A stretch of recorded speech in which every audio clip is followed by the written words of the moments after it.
2024년 7월 체코가 프랑스 EDF와 미국 웨스팅하우스를 제치고 한국수력원자력과의 24조 원 규모 원전 계약을 체결했다는 소식이 전 세계를 뒤흔들었습니다. 세계 원전 산업의 강자로 군림해온 전통 강국들이 예상치 못한 패배를 맛본 순간이었습니다. 체코의 선택은 가격 경쟁이 아니었습니다. 공사 기한 준수, 기술력, 그리고 신뢰성. 체코가 강조한 이 요소들은 프랑스 EDF 기술진에게도 충격과 혼란을 안겼습니다. 어떻게 한국이 우리를 앞설 수 있었지? 프랑스 EDF 기술자에게는 특히 자존심을 건드리는 의문으로 남았습니다. 한국의 기술을 무시했던 그가 결국 호기심과 자존심 사이에서 한국으로 향하며 마주한 것은 예상치 못한 진실과 새로운 시각이었다고 합니다. 대체 무슨 사연인지 오늘 사연 바로 시작하겠습니다. 안녕하세요. 저는 앙투안입니다. 프랑스 EDF에서 15년째 원자력 기술자로 일하고 있습니다. 제 인생에서 원전은 단순한 직업이 아니라 프랑스의 자부심 그 자체였습니다. 프랑스는 세계 원자력 기술의 선두주자였고 유럽 내 시장에서 독보적인 위치를 차지하고 있다고 믿었죠. 그래서 2024년 7월 18일 체코에서 날아온 소식이 저를 한순간에 멍하게 만들었습니다. 체코, 한국수력원자력과 24조 원 규모 원전 계약 체결. 뉴스를 본 순간 저는 믿을 수 없었습니다. 한국이 원전 분야에서도 기술력을 보유하고 있다는 건 알았지만 EDF와 같은 프랑스의 선두주자와 경쟁할 수준이라고는 상상조차 못했으니까요. 체코는 분명 EDF와 미국의 웨스팅하우스 같은 전통 강국들과 입찰을 진행하고 있었습니다. 결과는 뻔하다고 생각했어요. 프랑스가 체코와 협력하게 되는 건 시간 문제라고 여겼습니다. 그런데 결과는 어땠느냐고요? 한국이라는 단어가 모든 걸 뒤집어 놓았습니다. 제게 한국은 전자제품, 반도체로 유명한 나라였지 원전과 관련해서는 크게 떠오르지 않는 국가였거든요. 체코가 미쳤나? 저도 모르게 이렇게 중얼거렸습니다. 그날 EDF 사무실은 웅성거림으로 가득 찼습니다. 한 동료가 비웃듯 말했습니다. 체코가 뭘 모르는 거야. 우리 EDF처럼 안정성을 보장할 수 있는 곳은 없어. 다들 체코의 결정을 무시하는 분위기였죠. 그런데 저는 어딘가 석연치 않았습니다.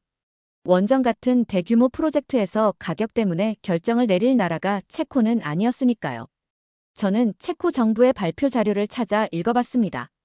거기엔 공사 기한 준수, 기술력, 신뢰성이라는 단어들이 반복적으로 나왔습니다. 가격 경쟁력만이 아니었어요. 특히 시간 준수 능력이라는 표현이 제 눈을 멈추게 했습니다. 시간 준수. 그게 원전 수주에서 그렇게 중요한 요소였나? 제 머릿속은 혼란스러웠습니다. EDF가 늘 자랑해온 건 품질과 안정성이었지 기한 준수 같은 단순한 효율이 아니었으니까요. 그런데 체코는 이 부분을 한국을 선택한 가장 중요한 이유로 꼽았습니다. 더구나 한국이 체코의 엄격한 안전 기준을 충족시켰다는 부분에서는 저도 모르게 고개를 갸웃거렸습니다. 프랑스 EDF가 늘 해오던 역할인데 한국이 이걸 할 수 있었다고? 체코가 뭘 본 거지? 이 생각이 저를 놓아주질 않았습니다. 동료들에게 체코의 발표를 이야기했더니 모두 비웃더군요. 시간을 맞추면 뭐해? 품질이 따라주지 않으면 소용없잖아. 하지만 저는 속으로 동의하지 않았어요. 원전 공사에서 시간과 신뢰는 품질만큼 중요한 요소일지도 모른다는 생각이 처음으로 들었거든요. 집에 돌아와 한국수력원자력에 대해 검색하기 시작했습니다. APR 1400이라는 단어가 가장 먼저 눈에 띄었습니다. 그게 바로 한국이 체코에 제안한 모델이었죠. 알아보니 APR 1400은 UAE의 바라카 원전에 사용된 기술이었어요. 더욱 놀라운 건 바라카 원전이 사막 한가운데에서 3년 만에 완공되었다는 사실이었습니다. 프랑스 EDF라면 불가능한 일이었죠. 이건 무슨 마술 같은 이야기야. 저는 혼잣말을 했습니다. UAE 바라카 프로젝트가 국제적으로 성공적인 사례로 평가받고 있다는 점은 부정할 수 없었습니다. 게다가 APR 1400은 미국 NRC와 유럽 안전 규제를 모두 충족했다고 했습니다. 자료를 읽을수록 제 혼란은 커져만 갔습니다. 하지만 마음 한구석에서는 여전히 저항이 있었습니다. 그래도 프랑스 EDF보다 나을 리가 없잖아. 제 자존심은 체코가 틀렸다는 걸 증명하고 싶어 했어요. 하지만 이 모든 의심과 혼란 속에서도 하나는 분명했습니다.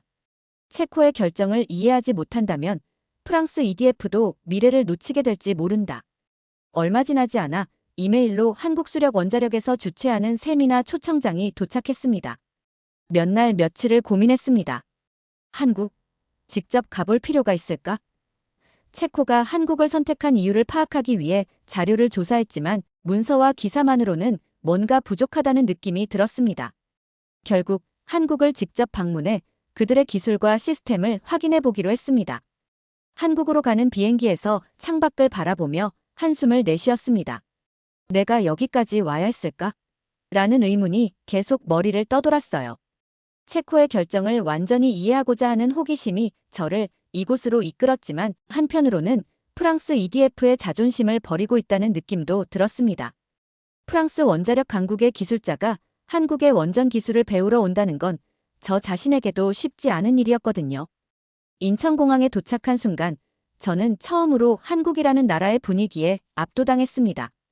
공항은 효율적으로 운영되고 있었고 곳곳에서 한국 특유의 기술적 세련미가 느껴졌습니다. 공항에서 숙소까지 이동하며 창밖을 내다봤습니다. 도시는 깔끔하고 무엇보다 도로 위를 달리는 차량들의 절반 이상이 전기차였습니다. 현대와 기아 로고가 붙은 자동차들이 유독 많았죠. 이 나라가 기술 중심으로 움직이는 건 확실하군. 저는 이렇게 생각하며 한국이 왜 기술 강국으로 불리는지 조금씩 이해할 수 있었습니다. 그날 저녁 한국수력원자력 측에서 제게 보내온 일정표를 살펴보며 긴장과 기대가 교차했습니다. 일정표는 완벽하게 계획되어 있었어요. 첫날에는 APR 1400원전 설계 과정을 관찰하고 바라카 프로젝트와 관련된 엔지니어들을 직접 만나게 되어 있었습니다. 다음 날 아침, 저는 한국수력원자력 본사를 방문했습니다. 처음 마주한 건 엄청난 크기의 건물이었습니다. 하지만 외관보다 더 놀라웠던 건 내부의 분위기였습니다. 모든 직원이 바쁘게 움직이면서도 철저하게 질서를 지키고 있었어요. 저는 안내를 맡은 한 직원에게 첫 질문을 던졌습니다. 여기서는 보통 프로젝트를 시작하면 얼마 정도의 기간을 두고 계획을 세우나요? 그는 웃으며 답했습니다. 모든 프로젝트는 최소 6개월 이상 준비 작업을 거칩니다. 하지만 중요한 건 계획을 세우는데 걸리는 시간이 아니라 그 계획을 모두가 철저히 지킨다는 점입니다. 그의 대답은 간단했지만 프랑스에서는 익숙하지 않은 문화였습니다. EDF에서는 계획이 수립된 후에도 변경되는 일이 흔했기 때문에 계획 자체가 프로젝트의 성공을 보장하지 못하곤 했죠. 하지만 한국에서는 계획이 곧 약속이었고 그 약속을 지키는 게 시스템의 핵심이라는 것을 느낄 수 있었습니다. 그날 오후, 저는 바라카 프로젝트에 참여했던 엔지니어들과의 면담에 참석했습니다. 그들은 프로젝트의 진행 과정을 차분히 설명했어요. 그들의 이야기를 듣는 동안 저는 몇 가지 놀라운 점을 발견했습니다. 첫 번째로 프로젝트 초기 단계에서 모든 팀이 함께 작업하며 문제를 사전에 차단한다는 점이었습니다.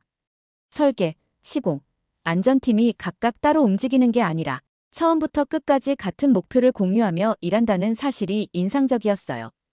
두 번째는 각 부서 간의 갈등을 최소화하기 위해 명확한 의사소통 구조를 구축했다는 점이었습니다. 프로젝트 중간에 문제가 발생하면 어떻게 해결합니까? 라는 제 질문에 한 엔지니어가 이렇게 답했습니다. 모든 문제는 실시간으로 공유됩니다. 책임을 따지기보다 문제를 해결하는 데 초점을 맞춥니다. 이 대답을 듣고 저는 프랑스 EDF에서 자주 겪었던 내부 정치 싸움이 떠올랐습니다. 한국과 프랑스의 차이가 여기에서 극명하게 드러나는 것 같았어요. 그날 저녁, 저는 숙소로 돌아와 하루 동안의 경험을 정리하며 깊은 생각에 잠겼습니다. 프랑스 EDF와 한국수력원자력의 가장 큰 차이는 기술적 우위나 효율성에 있지 않았습니다. 그것은 프로젝트에 임하는 태도와 사고방식에서 나왔습니다. EDF는 여전히 자신들의 기술력에 대한 자부심에만 의존하고 있었지만 한국은 기술을 포함해 신뢰와 협력을 한데 묶어내는 통합적인 접근 방식을 가지고 있었습니다.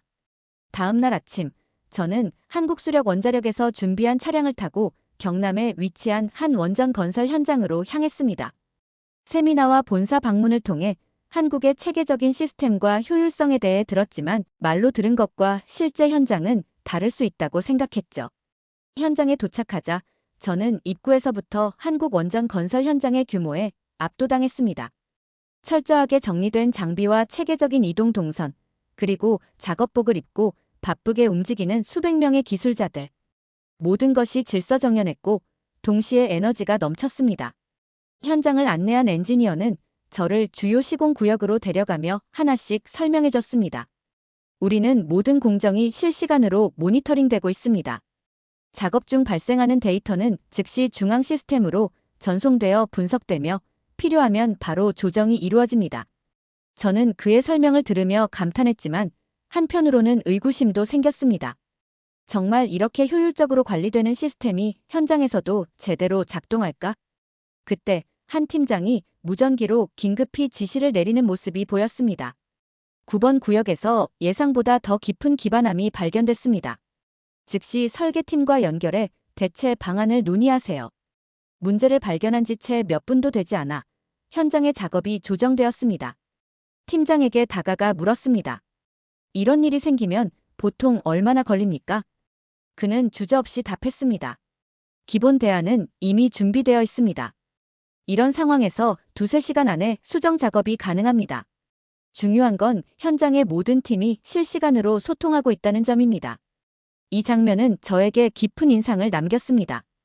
프랑스 EDF의 현장에서는 문제가 발생하면 해결까지 며칠, 심지어 몇 주가 걸리는 경우가 흔했으니까요. 문제의 원인을 따지고 책임을 분명히 하는데 많은 시간이 소요됐습니다. 반면 한국의 시스템은 문제를 발견하는 즉시 해결책으로 나아가는데 집중하고 있었습니다. 현장의 또 다른 놀라운 점은 철저한 안전관리 시스템이었습니다. 엔지니어는 저를 데리고 한 작업 구역으로 갔습니다. 그곳에서는 기술자들이 내진 설계를 위한 구조물을 설치하고 있었는데 모든 작업은 정밀한 측정 장비로 모니터링되고 있었습니다. 그는 설명을 덧붙였습니다. APR 1400의 내진 설계는 전 세계 원전 중에서도 최고 수준으로 평가받고 있습니다. 7.0 이상의 강진도 견딜 수 있도록 설계되었으며 이를 테스트하기 위해 사전 모의 지진 실험도 여러 차례 진행합니다. 저는 놀라움을 감추지 못했습니다. 프랑스 EDF도 내진 설계에 있어서 자부심이 있었지만 한국은 설계에서 멈추지 않고 실제 환경을 완벽히 시뮬레이션하여 위험 요소를 사전에 차단하고 있었습니다. 이 나라 사람들은 정말 꼼꼼하군. 저는 속으로 이렇게 중얼거렸습니다. 현장 방문이 막바지에 접어들 무렵 갑작스러운 긴급 상황이 발생했습니다. 한 작업 구역에서 설계와 실제 시공 간의 미세한 오차가 발견된 겁니다. 팀장이 곧바로 무전기를 들고 지시를 내렸습니다. 설계팀에 연락하세요. 조정이 필요합니다. 현장은 일순간 긴장된 공기로 가득 찼지만 기술자들은 당황하지 않고 빠르게 움직였습니다. 문제를 해결하기 위해 설계팀과 현장 기술자들이 즉석에서 회의를 시작했습니다. 몇몇 기술자들은 작업복 차림 그대로 바닥에 펴놓은 도면 위에 앉아 치열하게 토론을 이어갔습니다. 주말을 앞둔 금요일 저녁이라 모두가 지친 얼굴이었지만 그들의 눈은 여전히 빛나고 있었습니다.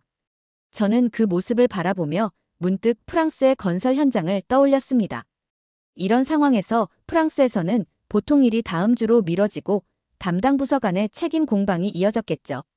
그 순간 한 기술자가 손을 번쩍 들며 말했습니다. 새로운 각도로 설계를 수정하면 오차를 줄일 수 있을 것 같습니다. 내일까지 테스트를 완료할 수 있습니다. 그러자 팀장은 망설임 없이 고개를 끄덕이며 답했습니다. 좋습니다. 여러분, 오늘은 조금 더 힘냅시다. 내일 결과를 확인합시다.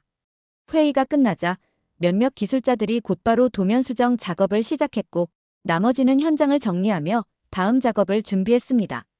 저는 한 기술자에게 다가가 물었습니다. 이렇게 긴급한 상황이 자주 발생하나요? 금요일 저녁인데 쉬지 않으셔도 됩니까? 그는 웃으며 대답했습니다. 문제가 있으면 해결하는 게 당연한 거죠. 우리가 만든 원전이 다른 나라에서 운영될 때 그들은 우리를 믿고 사용할 테니까요. 그 신뢰를 지키기 위해서라면 늦게까지 일하는 것도 아깝지 않습니다. 그의 대답은 제 가슴을 울렸습니다. 기술자의 목소리에는 자부심과 책임감이 묻어 있었습니다.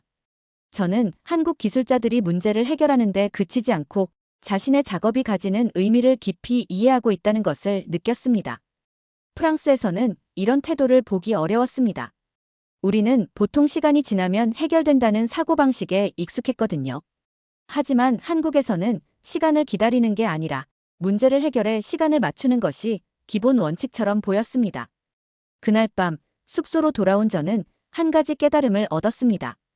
한국의 원전 기술은 효율적인 시스템에 의존하는 것이 아니다. 그들의 기술은 사람들의 열정과 책임감에서 나오는 것이다. 이게 바로 체코가 한국을 선택한 이유일지도 몰라. 이 생각은 제가 프랑스로 돌아간 후에도 계속해서 떠오를 만큼 강렬한 깨달음으로 남았습니다. 한국에서 원전 건설 현장을 방문한 마지막 날, 저는 기술자들과 점심을 함께 하게 되었습니다. 식당은 소박했지만 기술자들이 대화를 나누는 모습이 인상적이었습니다. 각자의 역할과 작업 상황을 논의하는 가운데 한 기술자가 무심히 내뱉은 말이 제 귀를 사로잡았습니다. 오늘 밤에는 12번 구역도 마무리돼야 하니까 너는 추가로 확인 작업을 해줘. 내가 도와줄게. 놀라웠습니다. 그가 내가 도와줄게라고 자연스럽게 말한 겁니다. 프랑스 현장에서 이런 말을 들어본 적이 없습니다. 각자의 업무와 책임이 명확히 나뉘어 있는 게 보통이었고 누군가가 다른 사람의 작업을 돕는 경우는 없었거든요. 점심을 마치고 저는 그 기술자와 대화를 나누게 되었습니다. 왜 다른 사람의 작업까지 신경 쓰세요? 개인적인 시간도 소중하지 않습니까? 그는 담담히 웃으며 말했습니다. 저희가 함께 일하는 이유는 모든 일이 잘 마무리되도록 하는 데 있잖아요. 누구 하나가 빠져나간다고 결과가 달라지면 그건 우리 모두의 책임이에요. 그의 말은 제게 깊은 울림을 주었습니다. 한국의 기술력 뒤에는 이런 협력과 연대의 문화가 자리하고 있었습니다. 모든 사람이 각자 최선을 다하지만 어려움이 생기면 서로 도와주는 것이 당연하다는 사고방식. 그 순간 체코가 기술적 우수성만을 보고 한국을 선택한 게 아니라는 점이 분명해졌습니다. 한국은 기술과 함께 팀워크라는 가치를 수출하고 있었던 겁니다. 한국에서 며칠을 보내며 저는 한국수력 원자력이 보여준 기술력과 협력 시스템, 그리고 그들이 가지고 있는 책임감에 깊은 인상을 받았습니다. 하지만 아직도 제 안에는 프랑스 EDF에 대한 자부심이 남아 있었습니다. 한국수력 원자력에서 제공한 자료와 제가 현장에서 관찰한 내용을 바탕으로 저는 APR 1400과 프랑스 EDF의 대표 모델인 EPR을 비교하는 데 집중했습니다. EPR은 프랑스 EDF가 자랑하는 첨단 원전 기술로 유럽과 아시아 여러 국가에 설치된 경험이 있는 모델입니다. APR 1400과의 가장 큰 차이는 발전 용량과 복잡성에 있었습니다. EPR은 더 높은 발전 용량을 자랑하며 기술적으로 더 복잡한 설계로 안정성을 극대화한 모델이었죠. 하지만 복잡성은 항상 장점만을 의미하지는 않았습니다. 제가 핀란드와 영국에서 진행된 EPR 프로젝트 자료를 살펴보니 복잡한 설계가 공사 지연과 예산 초과의 주요 원인이었다는 점이 분명히 드러났습니다. 한국의 APR 1400은 비교적 단순하면서도 안전성과 효율성을 동시에 만족시킬 수 있도록 설계되었습니다. 이 단순함이 바로 한국 기술의 강점이었죠. 복잡성을 자랑하기보다 실용성과 신뢰성을 앞세운 기술이라면 체코 같은 나라에 더 적합할 수밖에 없겠군. 그날 오후, 저는 한국수력 원자력의 기술자들과 마지막 만남을 가졌습니다. 그들과의 대화 속에서 한국의 기술 철학을 조금 더 깊이 이해할 수 있었습니다. 한 기술자가 이렇게 말했어요. 우리는 기술을 만들 때 파트너 국가가 쉽게 유지 관리할 수 있는 기술을 제공하려고 합니다. 기술이 아무리 뛰어나도 실제로 사용하는 나라가 효율적으로 활용할 수 없다면 무슨 소용이 있겠습니까? 그의 말은 저를 잠시 멍하게 만들었습니다. 프랑스 EDF에서는 종종 기술의 복잡성과 혁신성만을 강조했지만 정작 기술을 사용하는 국가의 입장에서 설계한 적은 많지 않았습니다. 우리가 놓친 건 바로 이런 부분이 아닐까? 저는 스스로에게 묻기 시작했습니다. 한국의 접근 방식은 기술만이 아니라 사용자 중심의 설계 철학을 포함하고 있었습니다. 체코가 한국을 선택한 이유는 어쩌면 이들이 제공한 기술이 체코의 요구에 정확히 부합했기 때문이 아닐까 하는 생각이 들었습니다. 프랑스 EDF와 한국 수력 원자력의 또 다른 차이는 업무 문화였습니다. 한국에서는 모든 기술자가 문제를 발견하면 즉각적인 해결책을 모색하는 데 집중했습니다. 조직의 정치적 갈등이나 책임 공방은 찾아볼 수 없었습니다. 반면 EDF에서는 부서 간의 협업 부족과 책임 회피로 인해 프로젝트가 지연되는 일이 많았습니다. 저는 프랑스가 기술력 외의 부분에서도 경쟁력을 갖춰야 한다는 점을 절실히 깨달았습니다. 한국에서의 마지막 일정으로 저는 체코와의 계약을 주도했던 한수원의 고위 관계자를 만났습니다. 그는 체코와의 계약 과정을 자세히 설명하며 이렇게 말했습니다. 우리가 체코에 제안한 것은 단순히 원자로가 아니었습니다. 우리는 그들에게 시간, 예산, 그리고 신뢰라는 패키지를 제공했습니다. 한국수력원자력의 원칙은 단순합니다. 파트너가 우리와 협력하면 그 결과를 반드시 받아볼 수 있다는 확신을 주는 것입니다. 그의 말을 듣고 저는 체코가 왜 한국을 선택했는지 더 이상 의심할 필요가 없다는 결론에 도달했습니다. 체코는 기술력만이 아니라 그 기술을 바탕으로 한 신뢰와 효율성을 원했고 한국이 그 요구를 완벽히 충족했기 때문이었습니다. 프랑스 EDF는 기술적으로 더 뛰어날지 몰라도 체코가 필요로 한 종합적인 가치를 제공하지 못했습니다. 숙소로 돌아오는 길, 저는 깊은 고민에 빠졌습니다. 프랑스 EDF가 앞으로도 세계 시장에서 경쟁력을 유지하려면 무엇을 해야 할까? 기술력을 더 높이는 것으로는 부족했습니다. 프랑스는 한국처럼 협력과 신뢰를 중심으로 한 종합적인 접근 방식을 배워야 했습니다. 특히 체코 같은 신흥 원전 시장 국가들은 기술력만큼이나 효율성과 신뢰성을 중요시하고 있었기 때문입니다. 프랑스로 돌아오는 비행기 안에서 저는 한국에서의 경험을 곱씹으며 앞으로 무엇을 해야 할지 정리하기 시작했습니다. 파리로 돌아오자마자 EDF 본사에서 열린 팀 회의에 참석했습니다. 동료들은 한국 방문에 대해 호기심 반, 경계 반의 반응을 보였습니다. 어떻게 생각해? 한국이 정말로 체코의 요구를 충족시킬 수 있을까? 한 동료가 물었습니다. 저는 잠시 생각에 잠겼습니다. 가능하다기보다 그들은 이미 그것을 입증했어. 제 대답에 회의실은 순간 정적에 휩싸였습니다. 동료들은 제가 가져온 보고서를 읽기 시작했고 그 안에 담긴 한국의 체계적인 접근 방식과 APR 1400의 설계 철학, 그리고 협력의 중요성을 하나씩 확인했습니다. 몇몇 동료들은 여전히 의문을 제기했어요. 그렇게 간단히 말할 수는 없어. EPR은 더 강력하고 복잡한 설계를 가지고 있어. 체코가 한국을 선택한 건 비용 문제일 수도 있잖아. 하지만 저는 그들에게 단호히 말했습니다. 아니야. 체코의 선택은 비용 문제가 아니었어. 한국은 기술력뿐만 아니라 그 기술을 바탕으로 신뢰를 구축하고 약속을 지키는 능력을 보여줬어. 우리가 따라야 할 부분이 바로 그거야. 제가 한국에서 직접 보고 느낀 점들을 설명하면서 동료들은 점점 더 조용해졌습니다. 회의가 끝난 뒤 몇몇 동료들은 제게 다가와 이렇게 말했습니다. 사실 EPR이 가진 문제가 많다는 건 인정해야겠어. 우리도 공사 지연과 예산 초과 문제를 어떻게 해결할지 고민해야 해. 이 말에 저는 작은 희망을 느꼈습니다. 변화의 가능성이 보였기 때문입니다. 며칠 뒤 저는 EDF 고위 관계자들에게 프레젠테이션을 준비했습니다. 발표의 주제는 단순했습니다. 프랑스 EDF가 한국에서 배워야 할 점이었죠.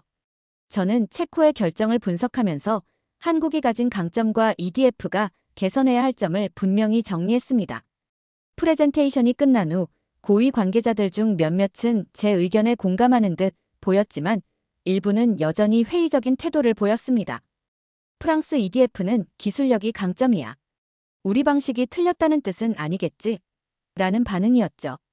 저는 자신 있게 말했습니다. 기술력은 중요합니다. 하지만 그것만으로는 충분하지 않습니다. 우리가 신뢰를 얻지 못한 이유는 바로 그 기술을 더 잘 활용할 방법을 제공하지 못했기 때문입니다. 그날 밤 저는 오랜 친구이자 EDF의 기술자 중 한 명인 장과 술잔을 기울였습니다. 그는 한국에 대해 듣고 나서 깊은 생각에 잠긴 듯 했습니다. 앙투안, 우리가 그렇게 뒤처졌다고 생각해? 저는 한숨을 내쉬며 대답했습니다. 뒤처졌다고 하기엔 우리의 기술력은 여전히 세계 최고야. 하지만 우리 방식은 오래됐어. 체코가 원하는 건 단순히 뛰어난 기술이 아니라 그 기술을 믿고 사용할 수 있는 환경이야. 우리가 그걸 제공하지 못했어. 장도 고개를 끄덕였습니다. 우리가 변해야 한다는 건 인정해야겠군. 그의 말은 저에게 큰 위안이 되었습니다. 변화는 항상 쉽지 않지만 동료들이 이런 점을 인식하기 시작했다는 것만으로도 EDF에 희망이 있다는 생각이 들었거든요. 얼마 후 EDF 내부에서는 프로젝트 관리 개선을 위한 작은 태스크포스 팀이 구성되었습니다. 비록 제가 제안한 모든 점이 즉시 받아들여지진 않았지만 변화의 움직임이 시작된 것만으로도 충분히 의미 있는 성과라고 생각했습니다. 시간이 지나면서 체코의 한국 원전 수주 소식이 전 세계 원자력 업계에서 화제가 되기 시작했습니다. 특히 프랑스 EDF 내부에서도 이 사건을 체코의 단독 결정으로 보지 않고 글로벌 시장의 변화로 이해하려는 움직임이 생겨났습니다. 체코의 결정이 전 세계 다른 국가에도 영향을 미치고 있다는 점도 흥미로웠습니다. 한국수력원자력은 이미 폴란드와 네덜란드에서도 원전 프로젝트를 논의 중이라는 소식을 들었습니다. 특히 폴란드는 체코와 마찬가지로 에너지 전환이 필요한 시점에 있었고 안정성과 효율성을 동시에 제공할 수 있는 파트너를 찾고 있었습니다. 체코의 결정이 도미노처럼 작용하고 있어. 저는 이 상황을 보며 한국의 전략이 얼마나 효과적인지를 새삼 깨달았습니다. 저는 이번 여정을 통해 정말 많은 것을 배웠습니다. 처음 체코가 한국을 선택했다는 소식을 들었을 때 솔직히 자존심에 상처를 입고 혼란스러운 마음으로 한국을 바라보았습니다. 하지만 한국에서 경험한 시간들은 제게 프랑스 EDF와 한국 수력 원자력의 차이뿐만 아니라 우리가 미래를 위해 어떤 방향으로 나아가야 할지를 분명히 보여주었습니다. 한국은 기술력만 가진 나라가 아니었습니다. 그들은 약속을 지키는 것을 최우선으로 하고 협력과 신뢰를 통해 파트너 국가와 진정으로 함께 일하는 법을 알고 있었습니다. 이 점은 제가 EDF에서 경험했던 방식과 너무나 달랐고 처음에는 이를 받아들이는 것이 쉽지 않았습니다. 그러나 이제는 분명히 말할 수 있습니다. 우리가 한국으로부터 배울 점이 많다. 우리는 여전히 세계에서 가장 뛰어난 기술력을 가지고 있지만 그것만으로는 더 이상 충분하지 않습니다. 이제는 신뢰와 협력을 기반으로 한 새로운 기준을 만들어야 할 때입니다. 한국에서 배운 점들을 EDF가 더 나은 방향으로 나아가도록 사용하는 데 힘쓰겠습니다. 제게 많은 깨달음을 주셔서 감사합니다. 두 번째 사연 시작합니다. 뉴욕에서도 한국어를 빼놓고는 설명할 수 없는 시대가 되었습니다. 한국어가 빠르게 성장하는 건 우연이 아니에요. 한글의 과학성과 단순함이 외국인들에게 매력적으로 느껴집니다. 뉴욕 지하철에는 한국어 안내방송을 하고 뉴욕 한복판에 거대한 한글벽이 있습니다. 한글은 작은 문자에 깊은 철학이 담겨 있어요. 한글이 유네스코 세계기록유산으로 등재된 건 이유가 있었어요. 한글을 배우는 것은 단순히 새로운 단어와 문법을 익히는 것을 넘어서 전혀 다른 문화와 세계관을 접하는 경험이었습니다. 라고 말하는 미국 여대생이 있습니다. 대체 무슨 사연일지 오늘 사연 바로 시작하겠습니다. 안녕하세요. 저는 리사예요. 뉴욕에서 태어나고 자랐죠. 평범한 미국 대학생으로 지내던 중 한국어와의 첫 만남은 정말 뜻밖이었어요. 교양 수업으로 듣게 된 세계 언어의 구조라는 수업에서 시작되었죠. 처음엔 단순히 학점 채우려고 신청한 수업이었어요. 그런데 그 수업에서 한국어에 대해 들은 순간 제 안에 뭔가가 톡하고 터지는 느낌이 들었습니다. 수업 시간에 교수님께서 한글의 창제 과정과 언어적 독창성에 대해 설명해 주셨습니다. 한글이 세종대왕이라는 왕에 의해 창제되었다는 것, 그리고 자음과 모음이 발음기관과 자연의 요소를 본떴다는 이야기에 정말 매료되었죠. 어떻게 언어가 이렇게 체계적일 수 있지? 라는 생각이 들었어요. 교수님은 한국어가 발음 기호와 일치하는 몇 안 되는 문자 체계를 가지고 있다고 했는데 그때부터 관심이 가기 시작했어요. 사실 그전에는 한국에 대해 잘 몰랐습니다. 미국에선 스페인어나 중국어 같은 언어를 많이 배우잖아요. 그런데 교수님이 말하길 한국어가 세계에서 가장 빠르게 성장하는 언어 중 하나래요. 학생들에게 혹시 한국 콘텐츠를 본 사람이 있나요? 라고 물으셨을 때 강의실 곳곳에서 손이 번쩍 올라갔어요. 몇몇 친구들은 K-팝 팬이라고 했고 또 어떤 친구는 넷플릭스에서 한국 드라마를 즐겨본다고 했죠.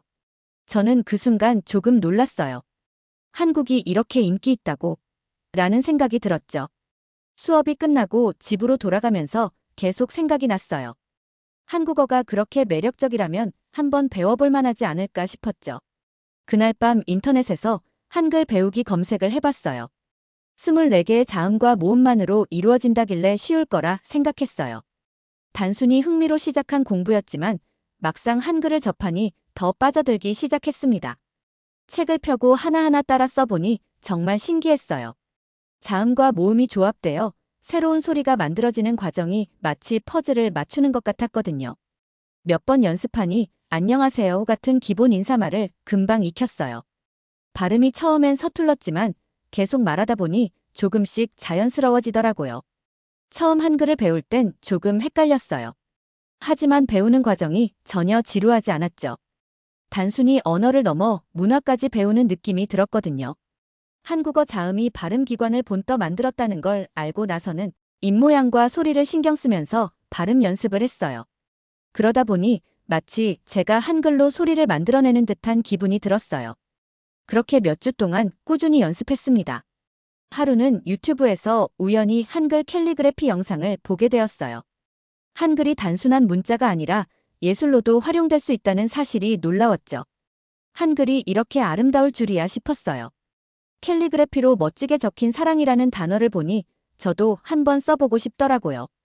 그렇게 한글을 배우다 보니 점점 한국어에 자신감이 붙기 시작했습니다. 어느 날 동네에 있는 한국 음식점에 가서 처음으로 김치 주세요라고 말해봤어요. 주인 아주머니께서 활짝 웃으며 알아들으시더라고요. 그때의 성취감이란 말로 다 표현할 수 없을 정도였어요. 그 작은 순간이 저에겐 엄청난 의미로 다가왔죠.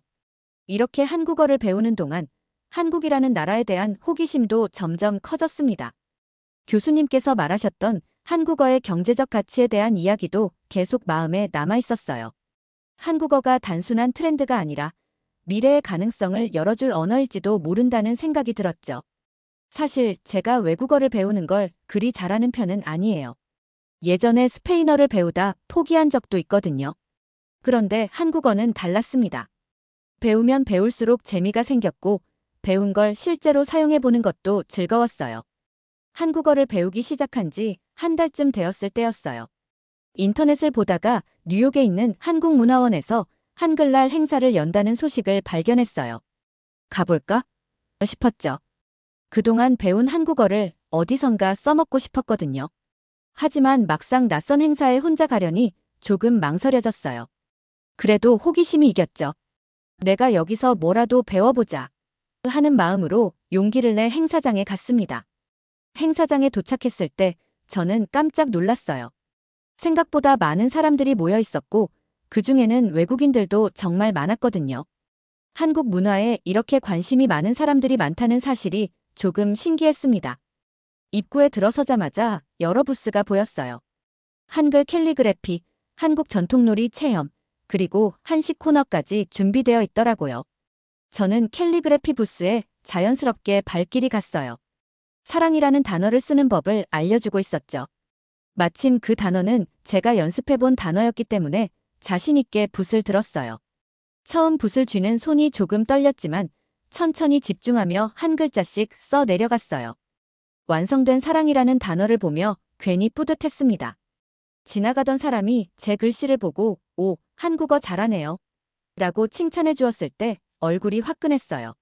아직 많이 부족했지만 그 순간만큼은 내가 잘하고 있다는 느낌이 들었거든요. 그때 한 여학생이 제 옆으로 다가왔어요. "안녕하세요. 저는 하은이에요." 부드럽게 인사하며 손을 내미는 그 모습이 정말 반가웠어요. 하은은 한국에서 유학 온 학생이라고 소개했어요. 우리는 금세 대화를 나누기 시작했고 하은 덕분에 더 다양한 한국어 표현을 배울 수 있었습니다. 하은은 제가 배우려는 열정을 높이 사며 많이 도와주고 싶다고 했어요. "여기 뉴욕에서 한국어 배우는 사람이 꽤 많나 봐요?" 라는 제 질문에 하은은 웃으며 대답했어요. "생각보다 많아요. 요즘 K-팝이나 드라마 때문에 한국어에 관심 갖는 외국인들도 많거든요." 하은은 저를 데리고 한식 부스로 갔습니다. 그곳에서 떡볶이와 김밥을 맛보게 해주었죠. 처음엔 매운맛이 걱정됐지만 예상보다 괜찮았어요. 오히려 그 매운맛이 묘하게 매력적으로 느껴졌죠.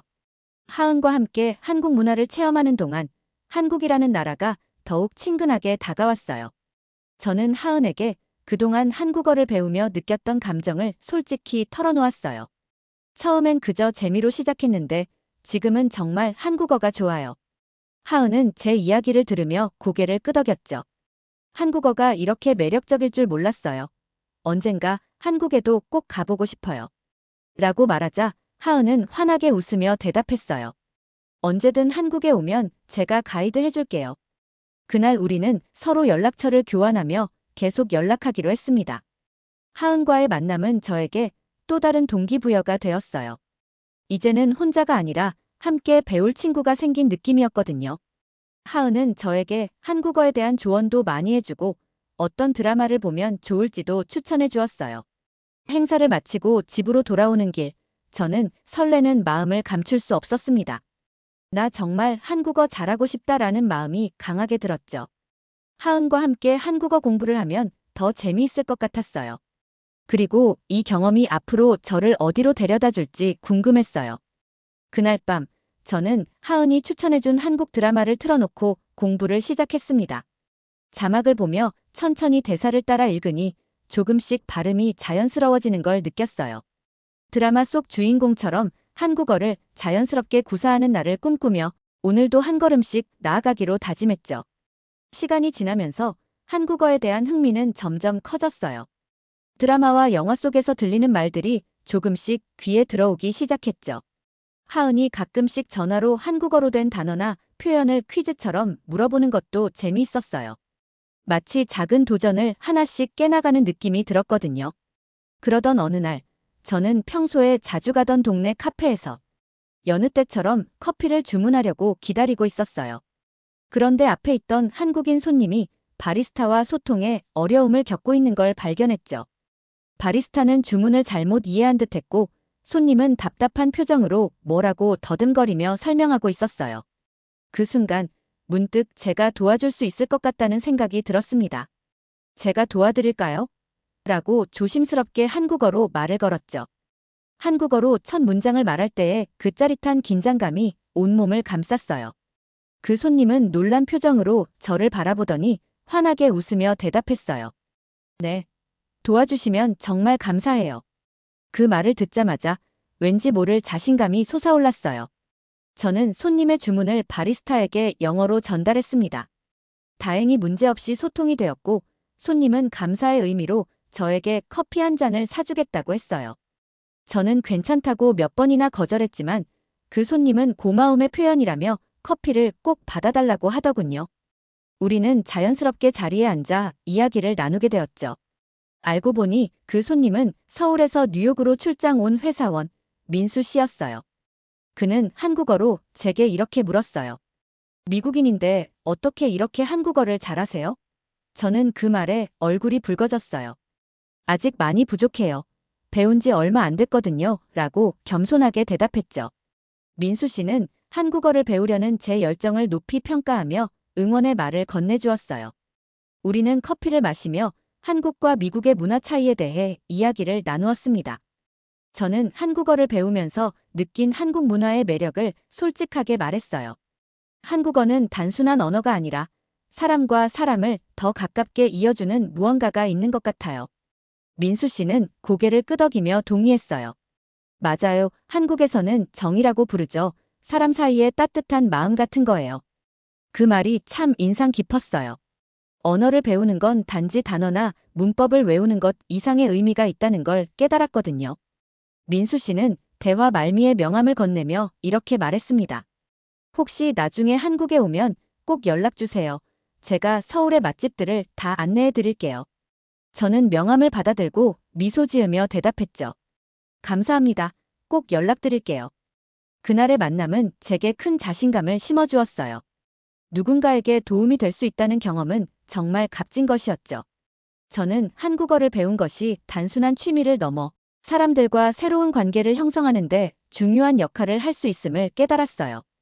그 이후로 더 열심히 한국어를 공부해야겠다는 다짐이 들었습니다. 며칠 후 하은과 이 이야기를 나누며 저는 민수 씨와의 만남에 대해 자랑스럽게 말했어요. 하은, 나 진짜 한국어로 주문 도와줬다니까.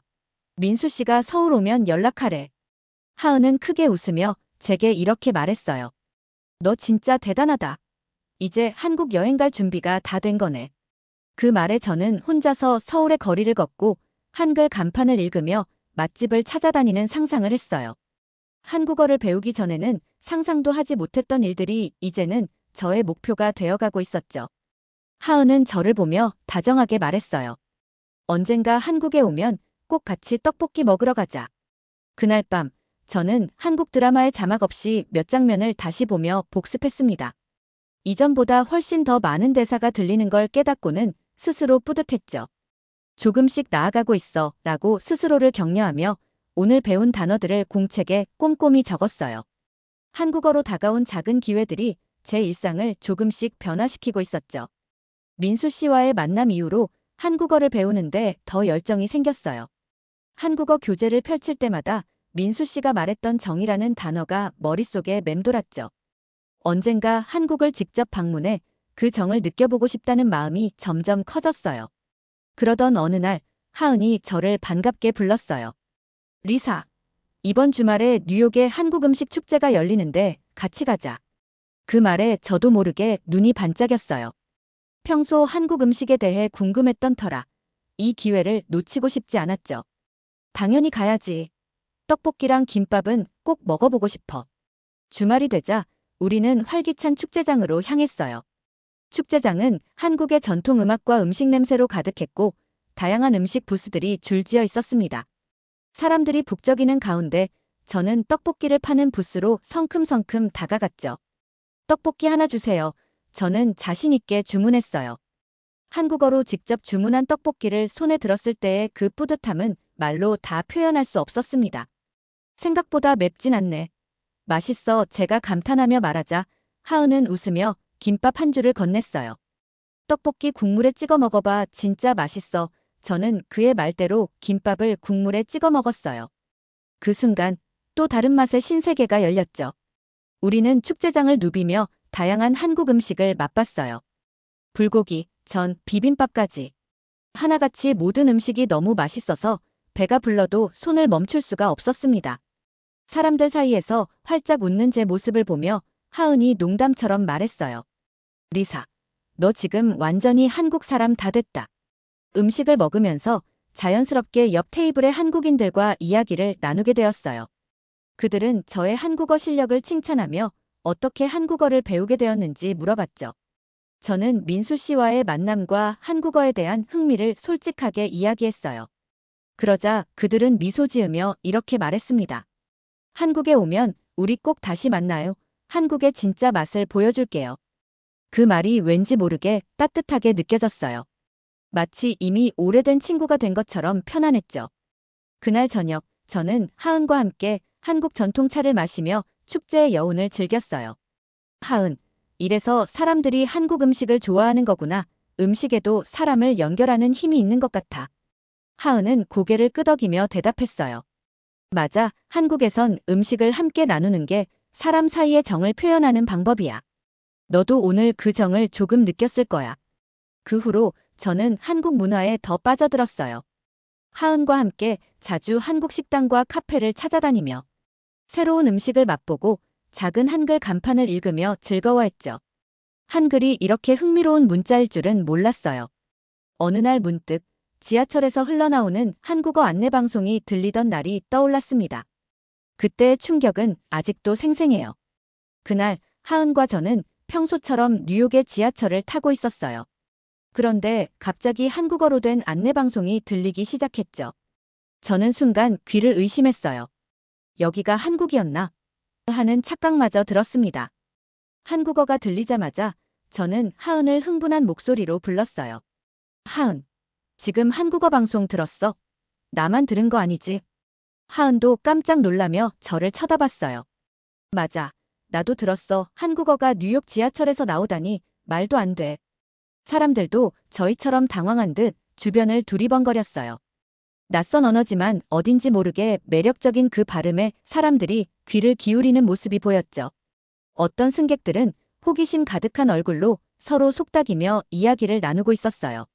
저는 그 장면을 보며 마음 한구석이 묘하게 따뜻해졌어요. 한국어를 배우길 정말 잘했다는 생각이 들었죠. 다음 날 한국어 수업에서 그 이야기를 교수님께 전했어요. 교수님은 웃으며 이렇게 말씀하셨죠. 이제 뉴욕에서도 한국어를 빼놓고는 설명할 수 없는 시대가 되었죠. 한국어가 빠르게 성장하는 건 우연이 아니에요. 한글의 과학성과 단순함이 외국인들에게 매력적으로 다가가니까요.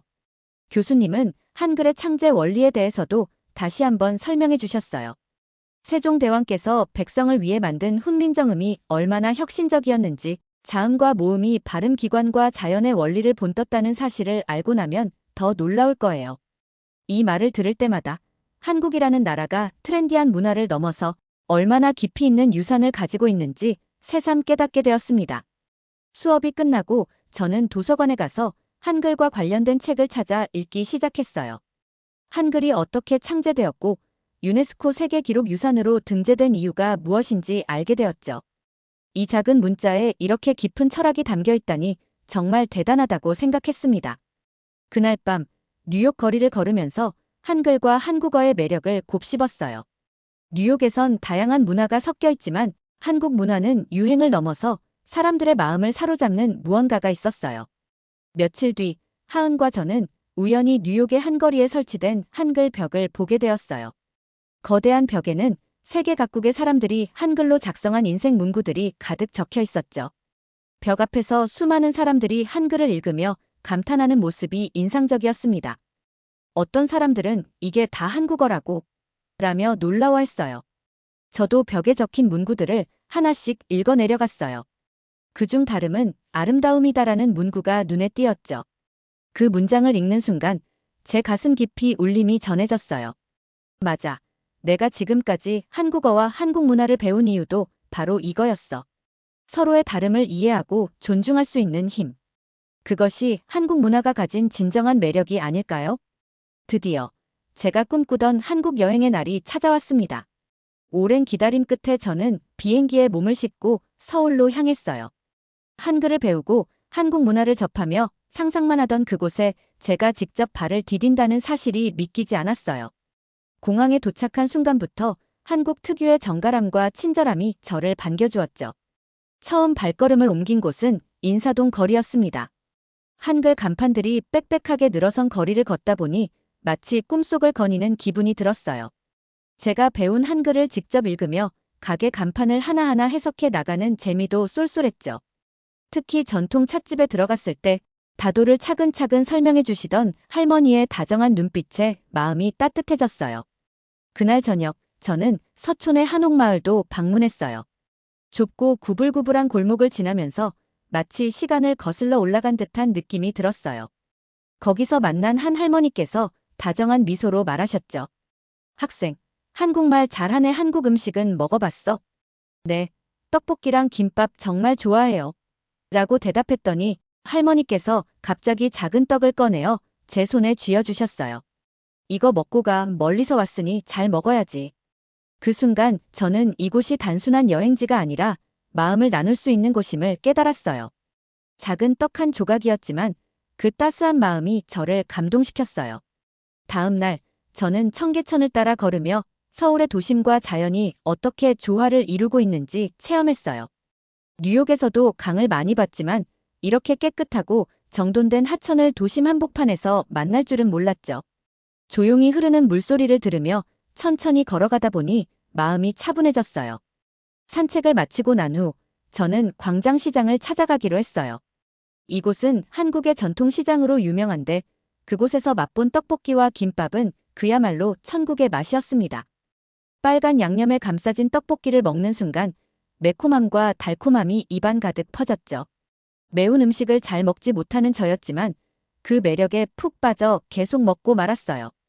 혼자서 두 접시를 싹싹 비우고 나니 주인 아주머니께서 웃으며 말씀하셨죠.